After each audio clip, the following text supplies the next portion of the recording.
Hi hello welcome to Sai Shivarama information channel. అందరూ ఎలా ఉన్నారు? నేను మీ సాయి లక్ష్మి. ఈ వీడియోలో రసాయన బంధం కెమికల్ బాండింగ్ గురించి తెలుసుకుందాం. ఇది పార్ట్ 2 వీడియో. పార్ట్ 1 వీడియో లింక్ని ఈ వీడియో కింద డిస్క్రిప్షన్లో ఇస్తాను. ఆ వీడియో చూశాక ఈ వీడియో చూడండి. ఆ అణువులో ఎన్ని ఒంటరి ఎలక్ట్రాన్ జంటలు ఉన్నాయి, ఎన్ని బంధక ఎలక్ట్రాన్ జంటలు ఉన్నాయి, ఆ అణువు యొక్క ఆకృతి ఏది, ఆ అణువు యొక్క బంధ కోణం ఏది అనేది ఎంత అనేది తెలుసుకుందాం. వీటి నుంచి బిట్స్ రావడానికి అవకాశం ఉంది కాబట్టి తెలుసుకుందాము. BeCl2 beryllium chloride. బెరీలియం క్లోరైడ్లో ఒంటరి ఎలక్ట్రాన్ జంటలు లోన్ పెయిర్ ఆఫ్ ఎలక్ట్రాన్స్ అనేవి 0. బంధక ఎలక్ట్రాన్ జంటలు బాండ్ పెయిర్ ఆఫ్ ఎలక్ట్రాన్స్ అనేవి 2. BeCl2 అణువు యొక్క ఆకృతి రేఖీయం. BeCl2లో బంధ కోణము 180 డిగ్రీలు. BF3 boron trifluoride. దీనిలో ఒంటరి ఎలక్ట్రాన్ జంటలు 0, బంధక ఎలక్ట్రాన్ జంటలు 3. BF3 అణువు యొక్క ఆకృతి సమతల త్రిభుజం. BF3లో బంధ కోణము 120 డిగ్రీలు. CH4 methane. మీథేన్లో ఒంటరి ఎలక్ట్రాన్ జంటలు 0, బంధక ఎలక్ట్రాన్ జంటలు 4. మీథేన్ అణువు యొక్క ఆకృతి చతుర్ముఖీయం. మీథేన్లో బంధ కోణము 109 డిగ్రీల 28 నిమిషాలు. Ammonia NH3. NH3లో ఒంటరి ఎలక్ట్రాన్ జంటలు 1, NH3లో బంధక ఎలక్ట్రాన్ జంటలు 3. అమ్మోనియా అణువు యొక్క ఆకృతి త్రికోణీయ పిరమిడ్. అమ్మోనియా అణువులో బంధ కోణం ఎంత అంటే 107 డిగ్రీల 48 నిమిషాలు. H2O నీటి అణువులో ఒంటరి ఎలక్ట్రాన్ జంటలు 2, బంధక ఎలక్ట్రాన్ జంటలు కూడా 2. నీటి అణువు యొక్క ఆకృతి V ఆకృతి లేదా కోణీయాకృతి. నీటి అణువులో ఎంత బంధ కోణం ఉంటుంది అంటే 104 డిగ్రీల 31 నిమిషాలు. PCl5 phosphorus pentachloride. దీనిలో ఒంటరి ఎలక్ట్రాన్ జంటలు 0, బంధక ఎలక్ట్రాన్ జంటలు 5. PCl5 అణువు యొక్క ఆకృతి ట్రైగోనల్ బైపిరమిడల్. PCl5లో బంధ కోణము 120 డిగ్రీలు 90 డిగ్రీలు.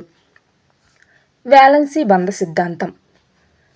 సంయోజనీయ బంధాన్ని వివరించడానికి లైనస్ పౌలింగ్ అనే సైంటిస్టు 1954లో వ్యాలెన్సీ బంధ సిద్ధాంతాన్ని ప్రతిపాదించాడు. వ్యాలెన్సీ బంధ సిద్ధాంతాన్ని ఎందుకు ప్రతిపాదించారు అంటే సంయోజనీయ బంధాన్ని వివరించడానికి వ్యాలెన్సీ బంధ సిద్ధాంతాన్ని ప్రతిపాదించడం జరిగింది. ఎవరు ప్రతిపాదించారు అంటే లైనస్ పౌలింగ్.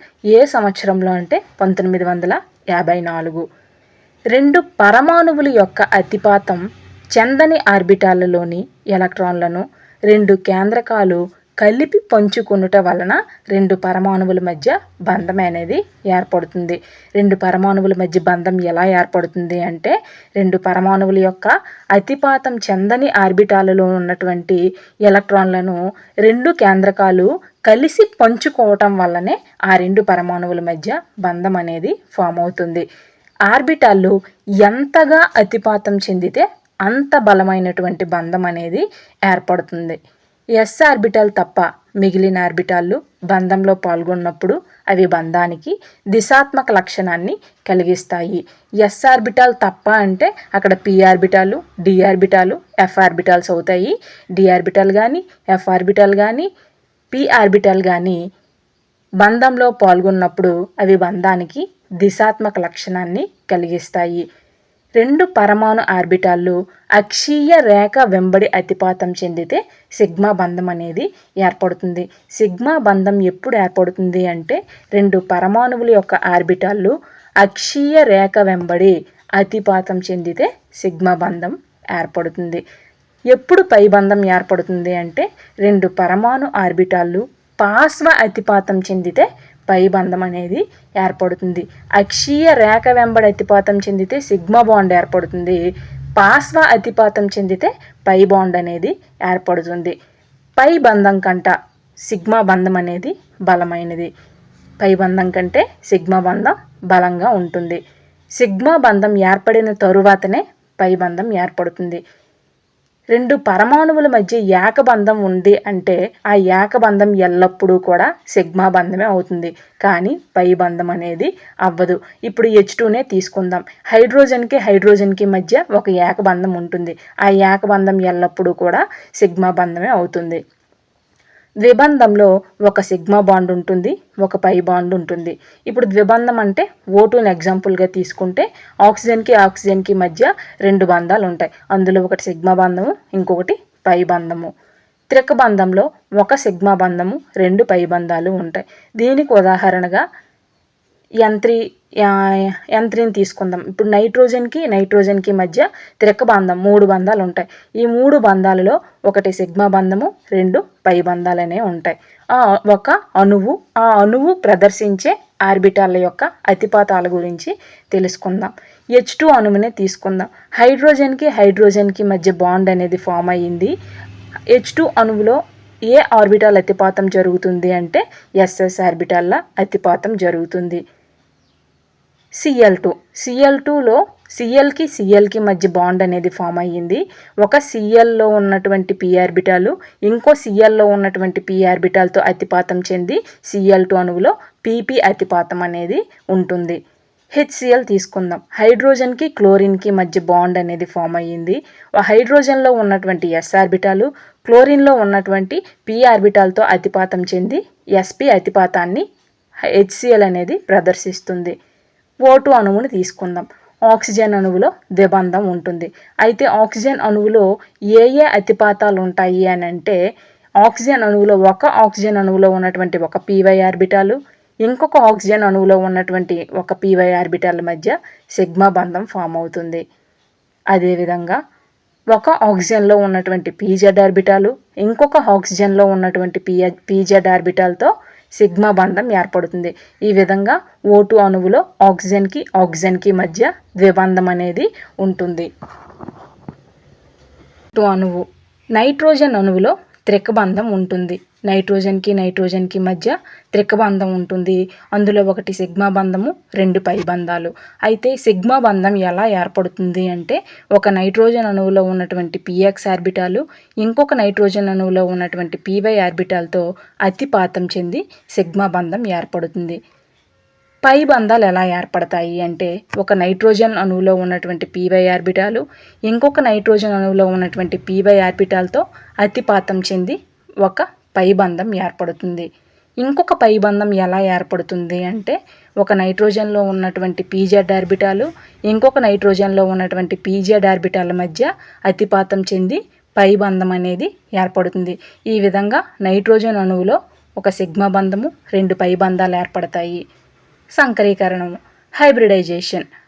పరమాణువు గల చివరి కక్షలో ఉండే దాదాపు సమాన శక్తి కలిగినటువంటి పరమాణు ఆర్బిటాలు పరస్పరం కలిసిపోయి పునర్వ్యవస్థీకరించబడటం ద్వారా అదే సంఖ్యలో బంధశక్తి, ఆకారము వంటి ధర్మాలు ఒకే విధంగా ఉండే సర్వసమానమైనటువంటి ఆర్బిటాలని ఏర్పరిచే దృగ్విషయం ఏదైతే ఉందో దీనినే సంకరీకరణం అని అంటారు. సమాన శక్తి కలిగినటువంటి పరమాణు ఆర్బిటాలు పరస్పరం కలిసిపోయి సర్వసమానమైనటువంటి ఆర్బిటాలని ఏర్పరిచే దృగ్విషయం ఏదైతే ఉందో దానినే సంకరీకరణం అని అంటారు. BeCl2 బెరీలియం క్లోరైడ్ అణువు గురించి తెలుసుకుందాం. BeCl2లో కేంద్ర పరమాణువు ఏది అంటే బెరీలియం. BeCl2లో సంకరీకరణం ఏదంటే sp సంకరీకరణం ఉంటుంది. BeCl2 అణువు యొక్క ఆకృతి ఏది అంటే రేఖీయ ఆకృతి. BeCl2లో బంధ కోణం ఎంత అంటే 180 డిగ్రీలు. BeCl2లో రెండు సిగ్మా బంధాలు ఏర్పడతాయి. ఎలా అంటే ఒక బెరీలియం అణువు రెండు క్లోరిన్ అణువులతో బంధంలో ఉంటుంది. రెండు క్లోరిన్ అణువులతో ఒక బెరీలియం అణువు అనేది రెండు సిగ్మా బంధాలను ఏర్పరచుకొని బెరీలియం క్లోరైడ్ అణువు అనేది ఏర్పడుతుంది. తరువాతది boron trifluoride BF3. Boron trifluoride అణువులో కేంద్ర పరమాణువు ఏది అంటే బోరాన్. బోరాన్ ట్రైఫ్లోరైడ్లో ఉన్నటువంటి సంకరీకరణం ఏదంటే sp2. బోరాన్ ట్రైఫ్లోరైడ్ అణువు యొక్క ఆకృతి ఏది అంటే సమతల త్రిభుజం. బోరాన్ ట్రైఫ్లోరైడ్లో బంధ కోణం ఎంత అంటే 120 డిగ్రీలు. బోరాన్ ట్రైఫ్లోరైడ్లో 3 సిగ్మా బంధాలు ఉంటాయి.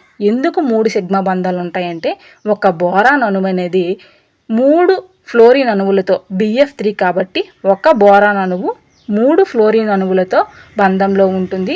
ఆ 3 ఫ్లోరిన్ అణువులతో ఉన్నటువంటి బంధాలు ఏవి అంటే బోరాన్ అణువు 3 ఫ్లోరిన్ అణువులతో 3 సిగ్మా బంధాలను ఏర్పరచుకోవడం ద్వారా BF3 అణువు అనేది ఫామ్ అవుతుంది. నెక్స్ట్ది అమ్మోనియా NH3. అమ్మోనియాలోని కేంద్రక పరమాణువు ఏది అంటే నైట్రోజన్. అమ్మోనియా అణువులో సంకరీకరణం ఏది అంటే sp3. అమ్మోనియా అణువు యొక్క ఆకృతి ఏది అంటే పిరమిడల్.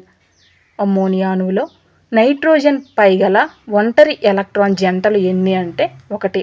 అమ్మోనియాలో నైట్రోజన్ పైన ఒక ఒంటరి ఎలక్ట్రాన్ జంట అనేది ఉంటుంది. NH3లో బంధ కోణం ఎంత అంటే 107 డిగ్రీల 48 నిమిషాలు. NH3 అణువులో 3 సిగ్మా బంధాలు ఉంటాయి. ఎందుకు 3 ఉంటాయి, 4 ఉండొచ్చు కదా అంటే NH3 అంటే ఒక నైట్రోజన్ అణువు 3 హైడ్రోజన్ అణువులతో 3 సిగ్మా బంధాలను ఏర్పరచుకోవడం ద్వారా NH3 అణువు అనేది ఏర్పడుతుంది. తరువాతది నీటి అణువు H2O. నీటి అణువులో కేంద్రక పరమాణువు ఆక్సిజన్. నీటి అణువు యొక్క సంకరీకరణము sp3. నీటి అణువు యొక్క ఆకృతి V ఆకృతి లేదా కోణీయ ఆకృతి. నీటి అణువులో ఉన్నటువంటి ఆక్సిజన్ మీద ఒంటరి ఎలక్ట్రాన్ జంటలు ఎన్ని ఉంటాయంటే 2 ఉంటాయి. నీటి అణువులో ఆక్సిజన్పై 2 ఒంటరి ఎలక్ట్రాన్ జంటలు అనేవి ఉంటాయి. నీటి అణువులో బంధ కోణం ఎంత అంటే 104 డిగ్రీల 31 నిమిషాలు. నీటి అణువులో ఎన్ని సిగ్మా బంధాలు ఉంటాయి అని అంటే 2 సిగ్మా బంధాలు ఉంటాయి. ఒక ఆక్సిజన్ అణువు 2 హైడ్రోజన్ అణువులతో 2 సిగ్మా బంధాలను ఏర్పరచుకోవడం ద్వారా H2O అణువు అనేది ఏర్పడుతుంది. సంయోజనీయ పదార్థాల ధర్మాల గురించి తెలుసుకుందాం. సంయోజనీయ పదార్థాలు తక్కువ ద్రవీభవన బాష్పీభవన స్థానాలని కలిగి ఉంటాయి. అదే అయానిక పదార్థాలు అయితే ఎక్కువ ద్రవీభవన స్థానాలని ఎక్కువ బాష్పీభవన స్థానాలని కలిగి ఉంటాయి. ఇక్కడ సంయోజనీయ పదార్థాల గురించి మాట్లాడుకుంటున్నాం కాబట్టి సంయోజనీయ పదార్థాలు తక్కువ ద్రవీభవన తక్కువ బాష్పీభవన స్థానాలని కలిగి ఉంటాయి. సంయోజనీయ పదార్థాలు గది ఉష్ణోగ్రత వద్ద ద్రవాలుగాను లేకపోతే వాయువులుగాను ఉంటాయి. సంయోజనీయ పదార్థాలు అధ్రువ ద్రావణులలోనే కరుగుతాయి. అధ్రువ ద్రావణులు అంటే కిరోసిను, బెంజిను ఇలాంటివి మనం అధ్రువ ద్రావణాలకి ఉదాహరణగా చెప్పుకుంటాం. అధ్రువ ద్రావణులకి ఉదాహరణగా బెంజిను, కిరోసిను, పెట్రోలు, CCl4 కార్బన్ టెట్రాక్లోరైడ్ని చెప్పొచ్చు. ధ్రువ సంయోజనీయ అణువుకు ఉదాహరణ HCl. ఏకబంధానికి ఉదాహరణ H2F2 Cl2 Br2 I2 HF HCl HBr HI. వీటిలో ఏకబంధం అనేది ఉంటుంది. ఏకబంధం అంటే సిగ్మా బంధం మాత్రమే ఈ అణువుల మధ్య ఉండడం జరుగుతుంది. ద్విబంధానికి ఉదాహరణలుగా O2ని C2H4 ఇథిలిన్ని CO2ని చెప్పుకోవచ్చు. త్రికబంధానికి ఉదాహరణగా N2 C2H2 ఎసిటిలిన్ HCN CaC2ని త్రికబంధానికి ఉదాహరణలుగా చెప్పుకోవచ్చు. అయానిక బంధానికి దిశాధర్మం అనేది లేదు, కానీ సంయోజనీయ బంధానికి దిశాధర్మం అనేది పాటిస్తుంది. సంయోజనీయ బంధం అనేది దిశాధర్మాన్ని పాటించడం వల్లనే సంయోజనీయ సమ్మేళనాలకు స్థిరమైనటువంటి ఆకృతులు ఉంటాయి. కర్పూరం అనేది కిరోసిన్లో కరుగుతుంది, కానీ నీటిలో కరగదు. ఎందుకు అంటే కర్పూరం అనేది సంయోజనీయ సమ్మేళనము కాబట్టి కర్పూరము అధ్రువ ద్రావణమైనటువంటి కిరోసిన్లో కరుగుతుంది, ధ్రువ ద్రావణమైనటువంటి నీటిలో కరగదు. అదే అయానిక సమ్మేళనమైనటువంటి ఉప్పు NaCl సోడియం క్లోరైడ్ అయితే మాత్రం ధ్రువ ద్రావణమైనటువంటి నీటిలో కరుగుతుంది, కానీ అధ్రువ ద్రావణులైన బెంజిన్ కానీ కిరోసిన్ కానీ పెట్రోల్ కానీ CCl4లో కానీ కరగదు. తరువాత చెప్పుకోవాల్సింది ఏంటి అంటే బంధశక్తి బాండ్ ఎనర్జీ. ఒక మోల్ సంయోజనీయ బంధాన్ని దాని అణుఘటక పరమాణువులుగా విడగొట్టడానికి కావలసిన శక్తి ఏదైతే ఉందో దానినే బంధశక్తి అని అంటారు. సంయోజనీయ పదార్థాలు అవిద్యుత్ వాహకాలు లేదా చాలా బలమైనటువంటి విద్యుత్ వాహకాలు. ఈ సంయోజనీయ పదార్థాల గుండా విద్యుత్ అనేది ప్రవహించదు, ఒక్కోసారి ప్రవహించింది అంటే అది చాలా తక్కువ బలహీనమైనటువంటి విద్యుత్ వాహకాలుగా సంయోజనీయ పదార్థాలు అనేవి ఉంటాయి. కానీ గ్రాఫైట్ మాత్రము విద్యుత్ వాహకంగా ఉంటుంది. గ్రాఫైట్ కూడా సంయోజనీయ పదార్థమే, కానీ అది విద్యుత్ వాహకంగా ఉంటుంది. వజ్రం సంయోజనీయ పదార్థం అయినప్పటికీ త్రిమితీయ పాలిమర్గా ఉండటం వలన అధిక ద్రవీభవన స్థానాన్ని కలిగి ఉంటుంది. ఇక్కడ ద్రవీభవన స్థానము సంయోజనీయ పదార్థం అంటే మనకు గుర్తు రావాల్సింది ఏంటంటే, సంయోజనీయ పదార్థాలు అనేవి తక్కువ ద్రవీభవన స్థానాలని, తక్కువ బాష్పీభవన స్థానాలని కలిగి ఉంటాయని మనం చెప్పుకున్నాం. అయితే ఇక్కడ వజ్రం కూడా సంయోజనీయ పదార్థమే. మరి అదెందుకు ద్రవీభవన స్థానాన్ని అధికంగా కలిగి ఉంటుంది అంటే, వజ్రం అనేది త్రిమితీయ పాలిమర్గా ఉండటం వలన అది సంయోజనీయ పదార్థం అయినప్పటికీ కూడా అధిక ద్రవీభవన స్థానాన్నే కలిగి ఉంటుంది. ఇథిలీన్ అణువు నందలి మొత్తం సిగ్మా బంధాల సంఖ్య ఎంత, పై బంధాల సంఖ్య ఎంత? ఇవి తెలుసుకోవాలి అంటే ఇథిలీన్ యొక్క రసాయన ఫార్ములా, దాని యొక్క కెమికల్ స్ట్రక్చర్ గురించి మనం తెలుసుకోవాలి. ఇథిలీన్ రసాయన ఫార్ములా C2H4. ఇథిలీన్ రసాయన నిర్మాణం, కెమికల్ స్ట్రక్చర్ అనేది ఈ విధంగా ఉంటుంది. కార్బన్కి మధ్య ఉన్నటువంటి రెండు బంధాలలో పై బంధం సిగ్మా బంధము, కింద బంధము పై బంధం. కార్బన్కి మధ్య రెండు బంధాలలో ఒకటి సిగ్మా బంధము, ఒకటి పై బంధము. అదేవిధంగా ఇటుపక్క ఉన్నటువంటి కార్బన్ రెండు హైడ్రోజన్లతో రెండు సిగ్మా బంధాలని, ఇటువైపు ఉన్నటువంటి కార్బన్ రెండు సిగ్మా బంధాలతో రెండు హైడ్రోజన్లతో బంధంలో పాల్గొంటుంది. అందువలన ఇథిలీన్ అణువులో మొత్తం సిగ్మా బంధాల సంఖ్య 5, పై బంధాల సంఖ్య 1. ఆ 1 కూడా కార్బన్కి మధ్య ఉంటుంది పై బంధం అనేది. పార్ట్ 2 వీడియో ఇది. రసాయన బంధానికి సంబంధించినటువంటి ప్రాక్టీస్ బిట్స్ని నేను నెక్స్ట్ అప్లోడ్ చేయడం జరుగుతుంది. Thank you for watching this video. మీకు ఈ వీడియో నచ్చినట్లయితే నా ఛానల్ అయిన సాయి శివరామ ఇన్ఫర్మేషన్ ఛానల్ని సబ్స్క్రైబ్ చేసుకోండి. మీ ఫ్రెండ్స్కి షేర్ చేయడం మర్చిపోకండి.